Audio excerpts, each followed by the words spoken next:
Bonjour et bienvenue dans Sens Public. Nous sommes le mardi 4 février. Nous sommes ensemble pour 1h30 de débat et de décryptage. Avec la non-censure du PS, François Bayrou a-t-il obtenu un sursis ou s'est-il assuré sa survie? C'est la question que nous nous poserons avec mes invités dans la première partie de cette émission sur les conséquences de ce compromis historique. La gauche est-elle en voie de décomposition ou en pleine recomposition? Le RN a-t-il définitivement perdu sa position d'arbitre? Et la droite peut-elle sérieusement espérer rebondir en avalant des couleuvres? Voilà les thèmes de notre premier débat. Dans la seconde partie de cette émission, nous célébrerons les 5 ans d'un divorce, celui du Royaume-Uni et de l'Union européenne. Aujourd'hui, une majorité d'Anglais le regrettent, mais pas le Premier ministre. Quant à la question d'un retour dans l'UE, cela n'arrivera pas. Nous avons répondu à cette question lors d'un référendum au Royaume-Uni il y a quelques années, donc c'est réglé. Mais je pense que nous pouvons avoir une meilleure relation et plus étroite en matière de commerce et de sécurité avec l'Europe. Quel bilan tirer de cette séparation éminemment politique aux conséquences évidemment économiques qui sont les vrais gagnants et les vrais perdants du Brexit? Nous en débattrons avec nos experts. Mais tout de suite, place à notre premier débat. Après les socialistes hier, c'est Jordan Bardella, le président du RN, qui ce matin a fait savoir qu'il n'envisageait pas de voter la censure. François Bayrou a désormais la quasi-certitude de faire passer son budget. On fait le point avec Juliane Roland. François Bayrou va-t-il réussir là où Michel Barnier avait échoué? Aujourd'hui, le Premier ministre respire, même si face aux députés cet après-midi, il reste encore prudent. Vous avez commencé en disant que nous avions un budget. Peut-être allons-nous attendre demain pour que votre affirmation ne soit plus discutable. En effet, c'est demain qu'est examinée la motion de censure déposée par la France insoumise. Mais sans les voix du Rassemblement national, cette motion ne sera pas adoptée. Son président Jordan Bardella a laissé entendre ce matin que son parti pourrait ne pas faire tomber le gouvernement. Nous trancherons demain matin. Je crois, et c'est ma conviction, qu'il faut éviter l'incertitude dans la période dans laquelle nous sommes. Les Français, au moment où on se parle, ça peut changer demain, ça n'était pas le cas hier, ne tireraient pas profit d'une nouvelle forme d'instabilité qui pourrait avoir des conséquences plus lourdes pour l'économie que lors de la précédente censure au mois de décembre. Autre raison de se satisfaire pour le Premier ministre, il a déjà réussi à convaincre les socialistes de ne pas censurer. Mais le PS le répète, il reste dans l'opposition. Priver la France encore durablement de budget, c'est d'abord exposer les plus fragiles à des sanctions immédiates. En matière de tension sur l'emploi, en matière de tension sur les investissements, on peut être responsable et laisser techniquement, je vais dire, le budget être adopté et continuer la bataille sans relâche qui recommencera dès demain matin. Une décision des socialistes vivement critiquée par les autres partis de gauche, la France insoumise en tête. Ils ne sont plus dans l'opposition, ils sont dans un soutien sans participation au gouvernement, et donc c'est une forme de trahison vis-à-vis de l'UNFP. J'appelle mes collègues socialistes à rompre les rangs, à ne pas obéir aux directives de leur parti. L'horizon semble s'éclaircir donc pour le Premier ministre qui pourrait survivre à la séquence budgétaire. Mais déjà, d'autres obstacles s'annoncent avec la perspective d'une nouvelle motion de censure envisagée par le PS.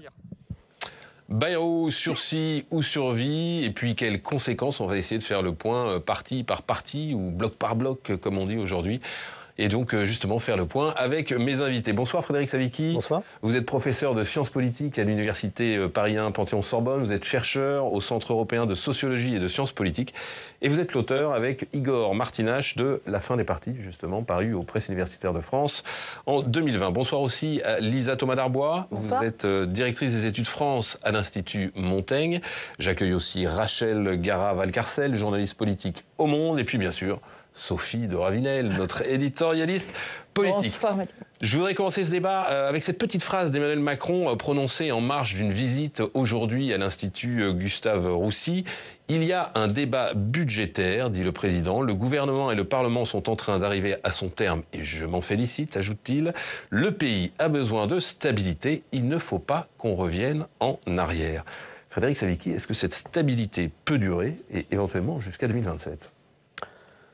Très difficile à dire, de faire des pronostics. Je J'aurais tendance à penser que très difficilement, dans la mesure où, évidemment, c'est une trivialité de constater qu'il n'y a pas de majorité, mais c'est surtout que, les responsables insoumis disaient que les socialistes étaient en fait ne participaient pas au gouvernement, mais le soutenaient. En fait, ils ne participent pas, ils ne soutiennent pas ce gouvernement, et le Rassemblement national, c'est pareil. Donc, tant qu'il n'y aura pas une espèce d'accord quand même explicite, qui permettrait de tenir éventuellement jusqu'en 2027, en incluant soit le Rassemblement national, si l'orientation était plutôt de ce côté-là, soit les socialistes, avec au fond des lignes rouges qui seraient clairement... C'est ce fameux accord de non-censure dont on parlait en décembre. C'est-à-dire que quand on regarde un peu ce qui se passe en dehors de l'Hexagone, où cette situation peut exister assez régulièrement, je sais pas, aux Pays-Bas, en Belgique ou ailleurs, où il n'y a pas de majorité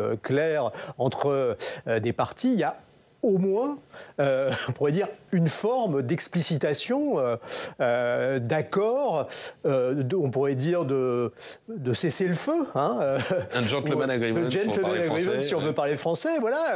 Tandis que là, c'est pas ce qui se passe. C'est pas ce qui s'est passé avec Barnier, c'est pas ce qui s'est passé avec Bayrou. On a bien vu avec la déclaration de François Bayrou il y a quelques jours sur la submersion, le sentiment de submersion, qu'il se tournait plutôt vers sa droite, et sa droite radicale ou son extrême droite. Là, il revient un coup en arrière. On a l'impression, finalement, quand on regarde l'attitude de François Bayrou, qu'il considère que la situation est acquise, en quelque sorte, et que les socialistes, parce qu'ils n'ont pas de candidat à l'élection présidentielle, parce qu'ils sont sous la pression, en quelque sorte, ils vont naturellement, en quelque sorte, le soutenir. Bon, rien n'est moins sûr. C'est pas ni l'intérêt des socialistes, parce qu'ils peuvent quand même pas avaler toutes les couleuvres. Et pour le Rassemblement national, on a bien vu que ça, c'était plutôt le calcul de Barnier. Il s'imaginait que le RN allait jouer la carte de la respectabilité, mais il y a un moment, les électeurs qui ont choisi dans leur vote un rejet de la politique macroniste ne se satisferont pas d'avoir face à eux un Premier ministre qui est, on pourrait dire, au fond, la continuité de la politique précédente. Donc tout ça fait que structurellement, je pense qu'on est dans une situation d'instabilité qui ne va pas se résorber comme ça d'un coup de baguette magique. Lisa Thomas d'Arbois, est-ce que François Bayrou a bénéficié des circonstances ou est-ce qu'il s'y est mieux pris que Michel Barnier ? Ce qui est certain, c'est que d'être arrivé après Michel Barnier, ça l'a mis dans une position beaucoup plus favorable. Le coup avait été, alors pour le coup, envoyé par le Rassemblement national. On a eu cette période quand même dont il faut se rappeler à la fin d'année dernière d'extrême incertitude, en tout cas sur le climat économique, sur le climat des entreprises, aussi auprès des citoyens français, qui là commençaient à se dire « mais qui dois-je croire entre une Elisabeth Borne qui me dit que ma carte vitale ne fonctionnera plus au 1er janvier et Marine Le Pen qui fait une tribune pour expliquer que non, ça peut quand même fonctionner ». Donc on a eu cette période quand même d'incertitude assez forte. Effectivement, d'arriver après Michel Barnier, pour moi, il y a eu deux atouts majeurs. D'une part, c'est effectivement de créer quand même, alors s'il y a une forme de consensus, ou en tout cas sur le consensus de la responsabilité d'un budget que semble effectivement avoir choisi le Parti socialiste en disant on ne censurera pas parce qu'il faut que ce pays avance et il faut rassurer nos investisseurs. Et puis le deuxième élément qui est porté au tribut de François Bayrou, il ne faut quand même pas l'oublier, c'est qu'il a repris la copie du budget globalement la même que celle déposée par son prédécesseur, mais en adoptant déjà les lignes rouges qui ont fait tomber son prédécesseur, et donc ce qui a permis de désarmer, d'où notamment sa décision sur les retraites, qui est en discussion avec les partenaires, en tout cas tout le mois du mois de février, et qui lui permet d'enjamber, disons, plus facilement quelques lignes rouges un peu difficiles à faire avaler. Alors, vous m'offrez une transition toute trouée parce que vous vous souvenez que dans la tribune dimanche, François Bayrou récusait le terme de concession. Aujourd'hui, l'ancien ministre de l'économie va un cran plus loin. Regardez. Je vous me permettrai de dire avec une fausse modestie que sans doute parce qu'il y a eu une censure, parce qu'il y a eu un premier budget qui est quasiment celui qui est présenté aujourd'hui, je comprends que le PS ait besoin de l'habiller pour dire que ça n'a rien à voir, mais en réalité, c'est à peu près le budget de Michel Barnier. Il a obtenu quelque chose, non, le PS? Qui est très peu. Des concessions. 5 milliards, 6. Des concessions qui portent essentiellement sur ce qui était indispensable, c'est-à-dire le fait que l'État réduise son train de vie. En gros, le PS, pour ne pas voter la censure, a affaibli notre politique de réduction des finances publiques. Rachel Garava-Valcarcel, je vois que ça vous fait rire. Ils ont la négociation honteuse, comme le reprochaient les socialistes? Non, mais j'ai l'impression qu'il y a plusieurs sons de cloche dans le camp macroniste, si je puis dire, entre cet extrême-là, si je puis dire, on dit finalement on les a achetés pour pas grand-chose finalement, et d'autres qui insistent un peu plus, notamment surtout au MoDem, autour de François Bayrou, sur le côté, mais vous voyez, on a mis en place les conditions d'un compromis, chacun a fait un pas vers l'autre, on insiste. Hier, François Bayrou, dans sa première prise de parole pour déclencher le premier 49.3, je l'ai trouvé extrêmement prudent en insistant sur une sorte de maïeutique du compromis politique. Après, chacun jugera de ce qu'ont obtenu ou non les socialistes. Mais alors, vous jugez quoi? Parce qu'Antoine Armand dit, en gros, c'est la même chose, on les a eu pour pas cher. Macron dit, on a fait un compromis. Et Horizon, on dit, on les a payés trop cher. C'est pas à moi de dire s'ils ont fait un bon compromis. Ce qu'on remarque, en tout cas, c'est qu'il n'y a pas beaucoup de députés socialistes pour sauter au plafond face à ce qu'ils ont obtenu. Au fond, ce qui s'est passé depuis le 4 décembre et la censure de Michel Barnier, c'est quand même une sorte de chantage à la crise relativement efficace. On voit bien à quel point les députés, notamment les députés socialistes, sont revenus de circonscription un peu inquiets par rapport à ce qu'on leur remontait sur les difficultés des collectivités, des associations, parfois des entreprises, et que du coup, effectivement, s'est imposé ce sujet de il faut un budget, quand bien même c'est un mauvais budget, comme le disent eux-mêmes les socialistes. Le problème, c'est que ça rend la chose quand même particulièrement difficile à vendre politiquement, ça c'est une évidence. Y compris pour ce qu'on appelle le socle commun, donc l'ancienne majorité. Et le socle commun a une réponse très simple à ça, c'est de dire mais ce budget il nous plaît pas non plus. Il y a une sorte de fuite quand même. Au moins tout le monde est servi. Voilà. Alors on parle de l'avenir de François Bayrou, on voit bien que c'est très fragile, c'est ce que vous nous disiez, Frédéric Savicki. Il y a quand même un risque de censure cette fois-ci, peut-être plus tangible, sur la motion. Alors, il faut l'expliquer, que comptent déposer les députés socialistes après le budget. Une motion de censure en utilisant l'article 49.2 de la Constitution, donc une motion de censure spontanée, contre la trumpisation du débat public. Est-ce que c'est sérieux, Frédéric Savicki? Et est-ce que ça a des chances ou des risques, selon le camp qu'on choisit, de provoquer la chute du gouvernement? Alors, d'un point de vue d'abord strictement constitutionnel et juridique, on a connu essentiellement ces dernières années des motions de censure qui étaient déposées à la suite provoquées par le dépôt, l'utilisation du 49.3. Donc, il faut rappeler quand même que les députés peuvent parfaitement, effectivement, avoir 3 fois par session parlementaire la possibilité que leur groupe dépose une motion de censure. Bon, est-ce que sur la thématique qui englobe aussi les questions de politique migratoire quand même, je veux dire, il faut quand même rappeler que pour les socialistes, le plus dur à avaler, c'est pas seulement le budget, et on pourrait dire la restriction forte du budget, c'est aussi la présence de Bruno Retailleau au gouvernement, les déclarations répétées, y compris par le Premier ministre, sur la nécessité d'encore durcir les politiques migratoires qui sont déjà très, très restrictives en France, et que, évidemment, c'est assez logique, finalement, que le Parti socialiste cherche quand même, là-dessus, à marquer sa claire différence et opposition.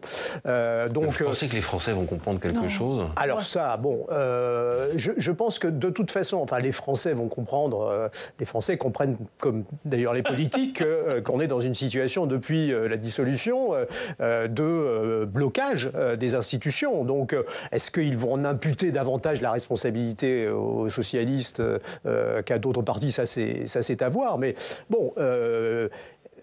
Est-ce que les socialistes manœuvrent bien sur ce coup-là? C'est pas à nous de le dire. Ils veulent simplement montrer qu'ils restent dans l'opposition. Et que, dans les institutions de la Ve République, quand vous êtes un groupe politique au Parlement, le moyen de montrer clairement votre opposition, c'est à la fois effectivement de voter ou pas le budget. Là, ils s'abstiennent. Et en l'espèce, c'est aussi de déposer une motion de censure contre le gouvernement. Et rien ne dit, a priori, j'ai lu ici ou là que le Rassemblement national jamais ne voterait. Mais j'ai entendu aussi des déclarations de députés disant... nous, ça ne nous gêne pas. D'ailleurs, on a déjà voté une motion de censure contre Michel Barnier qui incluait clairement... Avec des termes peu amènes sur le Rassemblement national. Et si LFI se dit non, on ne va pas voter une motion de censure des socialistes, il se ridiculise aussi. Donc, après tout, cette motion de censure peut très très bien déstabiliser, voire renverser le gouvernement. J'en sais rien. Sophie. En tout cas, ce n'était pas a priori l'intention des socialistes d'en faire une espèce de bouée de secours pour permettre sans doute une censure. Je ne pense pas, en tout cas, que c'était dans leur stratégie. C'est apparu au sein du bloc de gauche comme quelque chose d'un peu piteux, voire un peu dérisoire, comme une façon...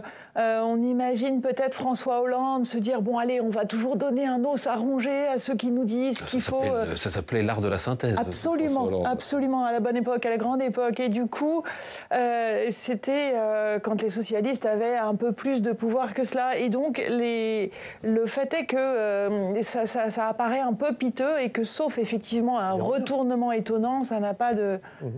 Ça ne fait que se moquer de... C'est aussi une manière pour les socialistes de rappeler quand même au gouvernement et à François Bayrou que c'est pas parce qu'ils ont laissé passer le budget que désormais la porte est ouverte et qu'on peut continuer, comme certains sénateurs ou parlementaires, députés l'ont annoncé, par exemple, de remettre sur le tapis la question d'une nouvelle loi sur l'immigration, ou qu'on peut laisser encore... Ça, écarté après. Parce que la survie de François Bayrou, elle dépend des autres, mais elle dépend aussi de lui-même, et il ne faut pas qu'il fasse d'erreurs ou de provocations. On va dire un mot du Rassemblement national.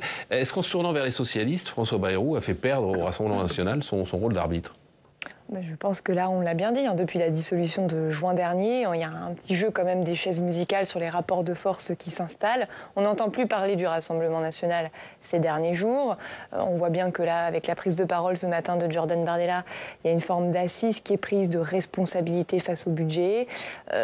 Ça a été un petit peu moins le cas, effectivement, à l'automne dernier, quand ils n'ont pas hésité à censurer Michel Barnier sur le sujet des retraites. Là, on voit bien que le Rassemblement national attend un peu son moment. Moi, je pense qu'ils continuent à dire... Non, ça arrange tout le monde d'une certaine façon. Ça les arrange, ils gardent la cartouche pour plus tard, ils se permettent quand même de dire qu'on ne sait pas, même sur cette motion de censure. D'ailleurs, ils l'ont prouvé, parce qu'il faut se souvenir aussi de l'allocution de l'ancien Premier ministre Michel Barnier sur les plateaux, dire « Regardez, j'ai la motion de censure du NFP qui insulte d'ailleurs même des députés du Rassemblement national et regardez bien, ils vont le voter. » Oui, ils l'ont voté. Donc, ce qu'il faut quand même prendre, c'est complètement détaché. Donc, ils se donnent la possibilité de revenir. Ils ont eu, je pense que vis-à-vis des Français, peut-être que ce qui peut en rester, c'est sur le budget, ils ont mis une ligne rouge très claire, c'est les retraites. Michel Barnier a voulu passer en force, ils ont dit non.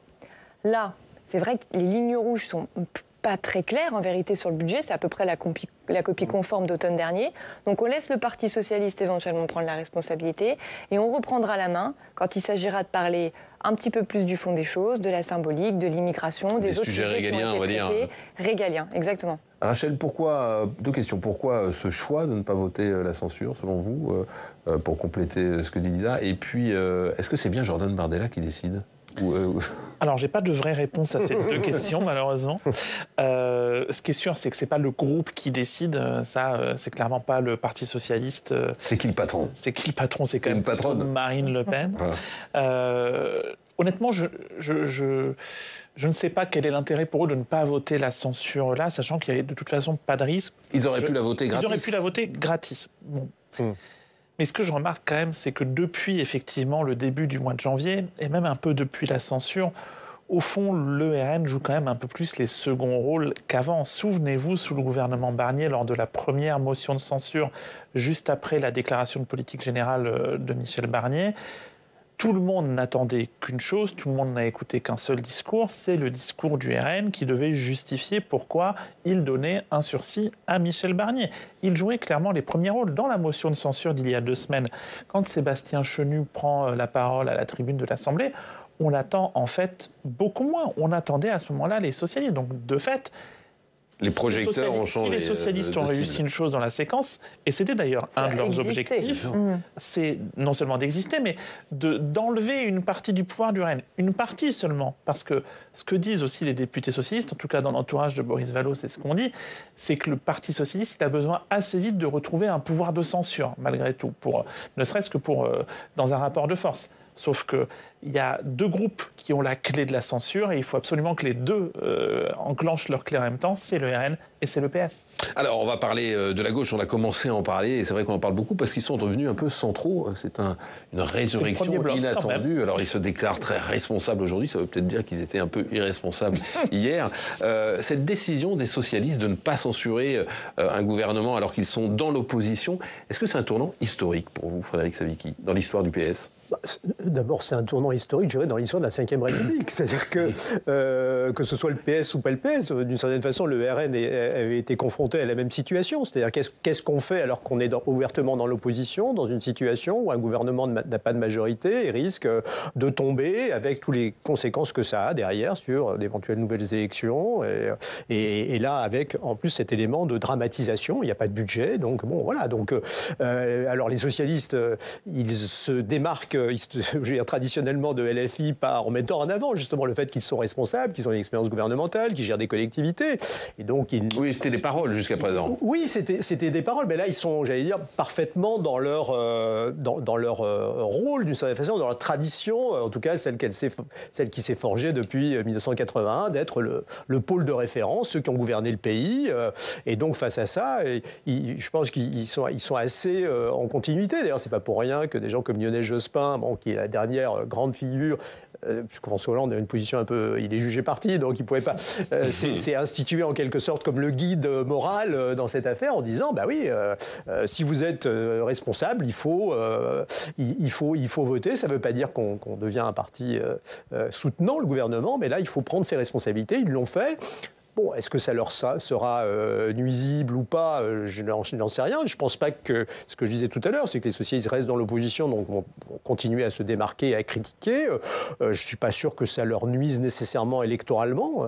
Bon, on verra bien. Hein, mais voilà, donc je ne crois pas que ce soit un tournant. C'est une décision qui, évidemment, marque une position de rapport de force plus frontale avec la France insoumise. Mais il faut, là encore, si on resitue sur un temps plus long, à partir du moment où Jean-Luc Mélenchon a annoncé qu'il serait candidat à l'élection présidentielle quoi qu'il arrive et qu'il s'impose comme le candidat, que de toute façon toute la stratégie de LFI et dès 2022, même après la NUPES, a été de se démarquer clairement et d'essayer d'imposer son leadership sur la gauche, ne tenant que peu compte finalement des alliés. Bah, il fallait à un moment ou à un autre que ça pète, si j'ose dire, que ça explose. Donc peut-être pas que ça divorce, mais que voilà, il y a pas de. On a deux forces ici qui sont en quelque sorte deux forces relativement assez proches, assez égales, et à la différence évidemment du temps où le PS dominait la gauche et où ses partenaires étaient obligés finalement de se coucher pour avoir des circonscriptions ou bien d'être dans l'opposition sans pouvoir peser sur la ligne. Là, il y a une instabilité à l'intérieur de la gauche qui est chronique, comme d'ailleurs il va y en avoir une bientôt, à mon avis, aussi à droite, et comme il a failli y en avoir une à l'extrême droite, mais ça s'est réglé avec la marginalisation de Zemmour.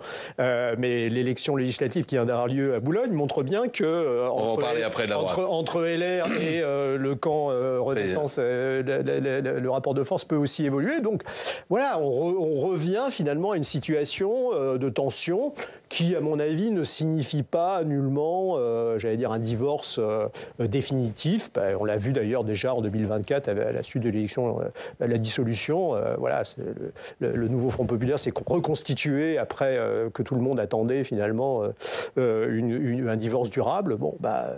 Vous parlez de divorce, on va poser une question célèbre au Parti socialiste. Qui va garder les enfants? Et les enfants, je me tourne vers vous, Sophie Dravinel. Ce sont les communistes et les écologistes qu'on n'a pas beaucoup entendus et qui sont un peu écartelés entre... En fait, entre les socialistes qui refusent la censure et les insoumis qui les accusent en retour de trahison, leurs camarades du NFP sont menacés d'être écrasés ou écartelés. Enfin, en tout cas, c'est douloureux. Il y a les écologistes, Marine Tondelier en tête, ont décidé de voter la censure, comme les insoumis. Elle l'a expliqué dans Sud-Ouest, nous le censurerons, le texte, et nous, pour de nombreuses raisons, à commencer par le fait que ce budget a censuré l'écologie. Les communistes aussi la voteront. Je comprends que le PS fasse un autre choix, mais on n'attend pas du PCF qu'il ne vote pas la censure, justifie le sénateur Yann Brossat. Sauf qu'il le dit d'une voix un peu lasse. Et il rajoute, il faut que nous parvenions à trouver un chemin différent entre le PS et LFI. On ne peut se reconnaître ni dans les uns ni dans les autres, d'autant que la situation pousse les uns et les autres à rendre leur position plus outrancière. Oui, alors l'échec du député insoumis Louis Boyard à la municipale de Villeneuve-Saint-Georges a ravivé en plus les tensions et aiguisé les outrances. Les outrances. Absolument, celle des insoumis déjà certainement. Et d'ailleurs, on écoute Louis Boyard juste après son échec. Où étaient nos camarades? Où étaient les écologistes? Où étaient les communistes? Où étaient les socialistes? Où étaient-ils quand on a imploré la fusion? Ils n'étaient pas là. En tout cas, un climax de détestation, Mathieu, qui ne cure rien de bon pour la gauche à l'heure de la constitution des listes, donc pour les municipales évidemment de 2026, qu'il ne faut pas oublier, sans parler d'éventuelles législatives à la rentrée. D'autant que chacun dans leur parti, les écologistes comme les communistes, sont aussi secoués ou divisés parfois. Eh bien évidemment, et chez les communistes, le premier secrétaire Fabien Roussel est fragilisé depuis quand même un moment. Chez les Verts à l'Assemblée, il y a une députée qui ne votera pas la censure. Il s'agit de l'ancienne ministre Delphine Batho. Alors, elle n'appartient pas formellement aux écologistes, mais ce qu'elle dit traverse sa famille politique. Pire que son opposition nette au budget et à la politique de François Bayrou, qu'elle ne nie pas et qu'elle assume parfaitement, il y a, dit-elle, la stratégie du chaos de Jean-Luc Mélenchon, destinée à favoriser une présidentielle dont la grande gagnante serait Marine Le Pen. Elle invite donc les écologistes à sortir, dit-elle encore, du vase clos des débats militants arbitrés sur les réseaux sociaux, loin du terrain. Nul doute que, Mathieu, tout cela agitera leur prochain congrès en avril prochain. Marine Tondelier y mettra en jeu son mandat de secrétaire national. Alors merci. Sophie, vous parliez des municipales avec cet exemple de Villeneuve-Saint-Georges. Pour Olivier Faure, les Insoumis, ça montre qu'ils n'ont aucun intérêt à y aller tout seuls. Il l'a expliqué ce matin sur France Inter. Regardez. Quand on a un candidat insoumis qui considère qu'il peut gagner seul et au premier tour, puis ensuite qui se rend compte qu'il ne gagne pas au premier tour, et donc qu'il doit faire alliance avec le reste de la gauche, et qu'il s'y refuse en refusant notamment d'accepter la proportionnelle, d'accepter aussi de remettre en question la composition de sa propre liste quand il y a des gens qui sont peu fréquentables. C'est sa faute à lui s'il a perdu, Louis Boyard, parce que lui il dit c'est à cause de vous, c'est à cause du reste de la gauche qu'il n'a pas soutenu. C'est trop facile. Quand on perd, on doit d'abord chercher la responsabilité en soi et non pas chez les autres. Il a raison. Je vais rebondir sur ce que vous disiez, le divorce, mais en fait, on assiste juste aux ficelles d'un mariage arrangé depuis 2022. C'est-à-dire la constitution de la NUPES avec effectivement une France insoumise, un parti socialiste, des écologistes et communistes, pour des raisons très parlementaires, très électorales, qui s'expliquent par le fonctionnement de nos institutions. Et puis on le voit bien, en fait, derrière, il y a le programme, il y a les idées, il y a les gens. Et c'est vrai qu'on voit les fractures de plus en plus émerger, en réalité. Quand vous regardez, ne serait-ce qu'en juin dernier, en 2024, le programme du nouveau Front populaire, on a quand même un certain nombre d'idées sur le projet de société, sur l'écologie, qui viennent du projet initial présidentiel de Jean-Luc Mélenchon de 2022. Est-ce que c'est soutenu par la majorité ? C'est le moins qu'on puisse dire. Non mais voilà, j'étais très... Mais donc, derrière, quelle est la question ? En fait, c'est la question de l'identité programmatique et l'identité de vision du Parti socialiste. Et en fait, là, on assiste quand même de manière assez claire au fait que il y a un arrangement de gens sur des listes pour des raisons électorales, mais en fait, derrière, il y a quand même des questions de lignes rouges qui ont l'air de se poser du côté du Parti socialiste sur certaines prises de position, sur des positionnements d'élus LFI. Et donc, c'est là quand même le problème auquel on assiste. On disait ça du temps de la NUPES. Moi, je suis un peu surprise parce que, de fait, vous avez raison, il y a des lignes rouges. Mais ces lignes rouges, elles n'ont pas gêné tellement pour les précédentes élections législatives, pour tout ce qu'il y a eu jusque-là. J'ai le sentiment, moi, qu'il y a l'irruption de François Hollande, le retour de François Hollande qui a fait jouer quelque chose. Et on revient sur ce match entre François Hollande et Jean-Luc Mélenchon. Alors, on pourrait gloser, écrire un livre sur ce match que François Hollande a toujours refusé. Il faut savoir qu'il a jamais voulu confirmer qu'il était dans un duel face à lui. Mais souvenez-vous, quand il y avait eu ce discours sur Mon ennemi, c'est la finance, en 2012, de François Hollande, c'était au moment même où Jean-Luc Mélenchon dépassait ses 10%. Absolument. C'était à ce moment-là. Et depuis 1997, il y a toujours eu cette tension entre eux. Et il faut se souvenir, en plus, pour rajouter à la confusion d'aujourd'hui, qu'en 2007, Jean-Luc Mélenchon, c'est lui qui nourrissait les argumentaires au PS contre François Bayrou à l'époque de Ségolène Royal. Et donc aujourd'hui, on a de nouveau cette espèce de tension entre les deux. Et je trouve que c'est surtout cela qui rajoute à la situation. Et le fait que depuis 2022, l'opposition, en tout cas le gouvernement, la ligne est beaucoup moins claire. C'est-à-dire que c'était plus simple de s'accorder sur le fait qu'on faisait partie de l'opposition en 2022-2023 parce qu'on avait des premiers ministres macronistes avec une feuille de route macroniste. Il y avait une majorité relative. Avec Bruno Retailleau, quand même. Ils n'ont pas de gauche, quand même. En 2022, 2023. Non, je parle d'avant, entre 2022 et 2024. Donc, il n'y avait pas Bruno Retailleau au gouvernement, mais il y avait la NUPES. Donc, la NUPES formait un tout qui était effectivement un groupe d'opposition à un gouvernement macroniste. Là, les cartes sont quand même très franchement rebattues depuis juin dernier, puisqu'on a un gouvernement qui est bien différent et que la ligne programmatique, elle est un coup je donne au Rassemblement national, un coup je donne. Et donc, effectivement, c'est un peu moins clair, je trouve, les fractures. Il y a des mains tendues. Alors, Rachel Garava-Carcel, qu'est-ce qu'on peut en déduire pour les municipales et pour la présidentielle? Alors, municipales en rang dispersé. Moi, je crois que au municipal, il n'y aura pas de règles absolues dans toutes les communes, c'est une évidence. Déjà parce qu'aujourd'hui, parfois il y a des maires socialistes avec des majorités, ou des maires écolos d'ailleurs. À Lyon, par exemple, il y a toutes les forces de la gauche qui sont dans la majorité. Dans d'autres communes, les insoumis sont dans l'opposition. Parfois, c'est les écologistes qui sont dans l'opposition. Donc, il y a à peu près toutes les configurations. Donc, je ne crois pas un seul instant au fait qu'il y ait de toute façon une règle générale. Ils savent compter. Et ils savent compter. Mais moi, je resterai vraiment très prudente sur les questions de divorce ou pas. Je crois que les insoumis aussi savent compter. Oui, bien sûr. Si demain ils vont à 4 au premier tour, ils savent très bien qu'il y aura un candidat de gauche dans peut-être une centaine de second tours grand maximum et qu'ils en gagneront la moitié. Bon, il y aura moins de motions de censure de la France insoumise, ça c'est certain. Donc, et néanmoins, j'ajoute là-dessus, et il n'y a pas qu'une raison électorale. Il y a évidemment une raison électoraliste, mais je ne crois pas du tout que l'aspiration à l'unité de l'électorat de gauche, elle est disparue, parce que l'électorat de gauche... c'est pas des grands idéologues, bien sûr, qui préféraient obtenir plus sur le budget, c'est une évidence, mais en fait, ce sont des gens quand même qui n'ont pas vécu de grandes victoires électorales depuis 13 ans maintenant. Et si la gauche n'est toujours pas au second tour en 2027, imaginons que la présidentielle se déroule en 2027, ça voudra dire que les gens qui voteront pour la première fois en 2032, ils n'auront jamais connu de leur vivant un candidat de gauche au second tour. Alors, ils n'ont pas connu de grande victoire, ils ont surtout connu d'humiliantes défaites. Absolument, je suis d'accord. Donc, sauf au municipal, quand même. Oui, il y a des municipales. Et puis, au fond, je pense que le 7 juillet a été vécu, peut-être pas comme une victoire, mais comme un énorme soulagement quand même par une partie du pays. Donc, restons prudents. Moi, j'ai le sentiment que les choses sont moins graves que ce que dit LFI, plus graves que ce que dit le PS, mais que, comment dire...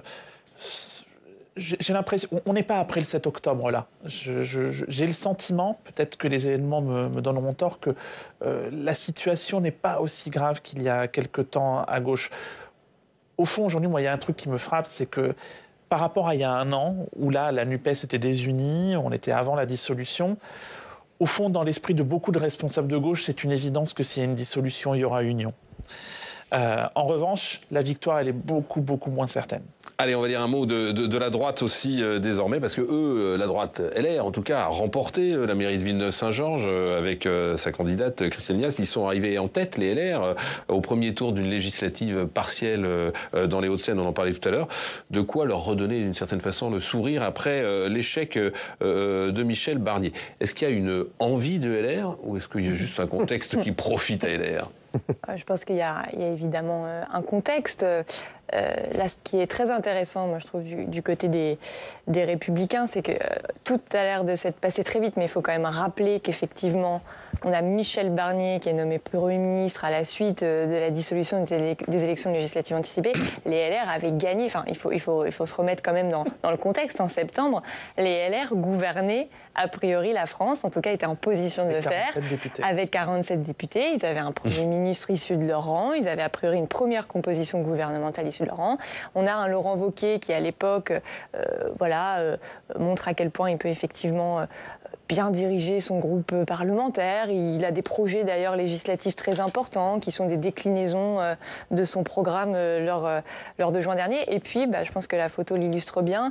On a là cet enjeu effectivement avec avec je vais peut-être pas appeler ça une crise, mais en tout cas, il y a un moment assez clair là de dissociation de leadership, en tout cas au sein des Républicains, avec effectivement les deux figures que vous montrez, Laurent Wauquiez et Bruno Retailleau. Et on a, dans 3 jours, c'est ça qui peut aussi être intéressant, la niche parlementaire des Républicains qui aura lieu à l'Assemblée nationale, qui est la déclinaison quand même d'un certain nombre de sujets qu'ils portent depuis un certain temps, sur les travailleurs, sur le pouvoir d'achat, sur la fusion d'une allocation sociale unique.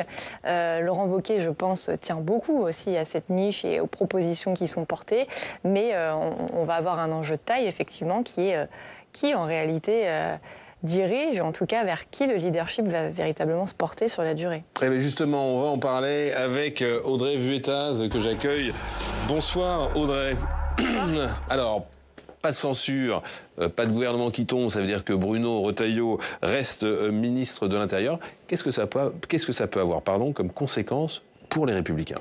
Des grosses conséquences parce que les Républicains sont actuellement en plein chantier. Demain, lors d'un bureau politique, Laurent Wauquiez donnera les conclusions d'une mission de refondation qui lui a été confiée à l'automne. Il devrait aussi donner une date pour l'élection d'un nouveau chef DLR, un poste à 2 ans de la présidentielle qui n'est pas négligeable. Alors sur le papier, Laurent Wauquiez, il entend s'imposer comme le chef naturel de sa famille politique. Mais face à lui, Bruno Retailleau gagne en leadership. Il arrive même en 5e position des personnalités politiques les plus populaires dans le dernier sondage Odoxa.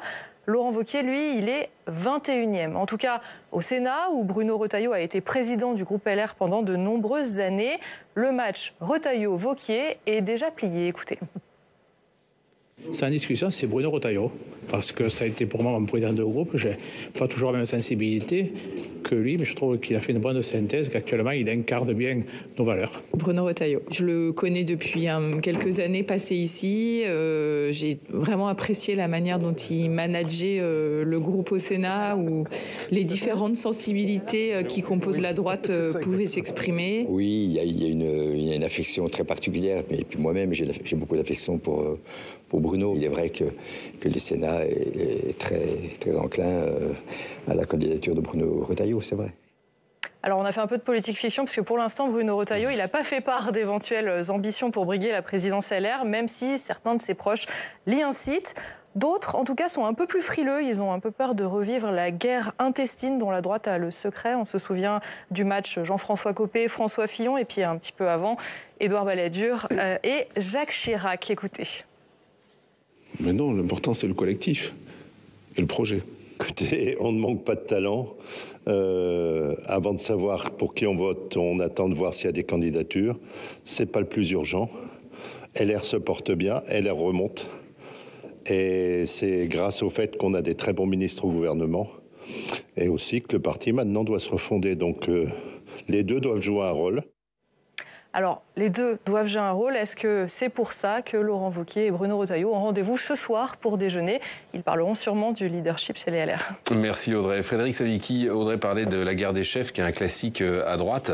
Est-ce que vous voyez entre ces deux hommes des différences de ligne ou juste un futur duel, un possible duel de personnalité?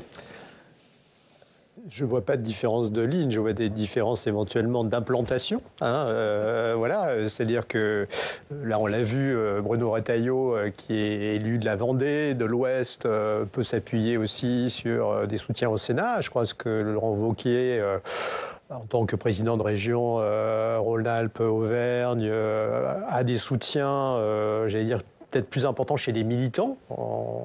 Mais c'est la même droite, la droite tradie, conservatrice. Oui, je ne suis pas suffisamment exégète, disons, mais enfin, en tout cas, dans la ligne qu'ils défendent ces temps-ci, on a quand même deux personnes qui s'inscrivent dans une espèce de conservatisme chrétien ou catholique affirmé, qui ont mis en avant beaucoup les questions identitaires, les questions sécuritaires, la question des migrations, la question de l'ordre, la critique du wokisme, et tout ça. Et même s'ils n'ont pas la même trajectoire d'origine tout à fait identique, ils se rejoignent là-dessus. Donc on ne voit pas très très bien effectivement ce qui pourrait, disons, aux yeux des militants, si c'est eux qui sont amenés à départager, conduire à les séparer. Voilà.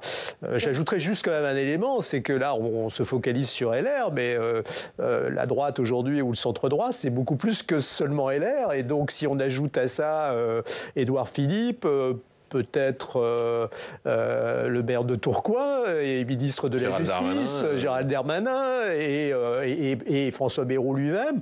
On risque quand même d'avoir, de manière générale, en vue de l'élection présidentielle, un combat de leadership qui va être considérable et qui peut très très bien déboucher à la même situation qu'à gauche, c'est-à-dire une pluralité de candidats peut évidemment amener à ce qu'aucun ne se qualifie pour le second tour. Entre Sophie. Les deux, j'aurais moi une petite... Vous êtes une ancienne journaliste du Figaro, vous en préférence. Alors, une appréciation de degré en termes de contact populaire. Je pense que c'est important. Et je pense pensais avec l'image vis-à-vis des militants. Vrai voilà, mais alors vis-à-vis des militants et même, disons, oui, un peu un Sarkozy de 2007, si vous voyez ce que je veux dire, et notamment de qui des deux est le plus capable d'aller à la foire à l'andouille et de vraiment aller chercher. Et je pense que Bruno Retailleau a un talent bien plus net. Il est plus foire à l'andouille que Laurent Wauquiez. Ah oui, vraiment. Et ça, c'est pas seulement le côté qu'on peut imaginer de cette Vendée dont vous parliez, de la tradition catholique, avec Philippe de Villiers, le Puy du Fou. Il faut savoir que le Puy du Fou, c'est aussi quelque chose d'extrêmement populaire et pas seulement de militants anti-woke pour certains. Et de ce point de vue-là, Bruno Retailleau a une certaine force. Rachel, est-ce qu'on peut imaginer, parce qu'il y a du monde, c'est vrai, sur ce terrain, entre LR, Horizon, Gabriel Attal, François Bayrou, est-ce qu'on peut imaginer qu'il y a une procédure pour les départager tous ? Voilà, je crois qu'on est encore très loin de ça, mais cela dit, la question finira peut-être par se poser, parce qu'effectivement, si vous avez sur les lignes de départ, disons, de l'espace de la droite et du centre, comme on disait avant pour désigner l'UMP, Gabriel Attal, Gérald Darmanin, Édouard Philippe, François Bayrou, un candidat LR, ça fait quand même beaucoup de monde pour ce qui représente aux dernières élections législatives moins d'un quart de l'électorat, il faut quand même le rappeler. Et si la gauche arrive à pas avoir 4 candidatures au premier tour, et que le ticket d'entrée au second tour est peut-être pas si élevé grâce à la dispersion des candidatures au centre et à la droite, il pourrait être bien surpris à un moment donné. On n'y est pas encore. Donc la gauche pourrait bénéficier des divisions de la droite. C'est beaucoup sur quoi il compte actuellement pour se rassurer en se disant que c'est pas si grave s'il y a une candidature Mélenchon d'un côté, si jamais on arrive tous les autres à s'entendre. Peut-être qu'avec un pas encore donné. Non, je suis pas en train de dire ça. C'est un scénario 21 avril 2002 avec une vingtaine de candidats et un ticket de qualification pour le second tour à 15%. Mais ça dépend où ils sont ces candidats. S'il y a 3 candidats à l'extrême gauche, ça change pas grand-chose. S'il y a 5 candidats qui se partagent 25% des voix, ça change la donne. Bien, on va finir sur c'est pas une prédiction, c'est une analyse de Rachel Caraval-Carfel. La division de la gauche, mais il y en a ailleurs. Mais il y en a tout autant au centre. Et voilà, et on en a même connu des divisions à l'extrême droite lors de la dernière présidentielle. Merci, c'est la fin de ce débat. Merci à tous d'y avoir participé.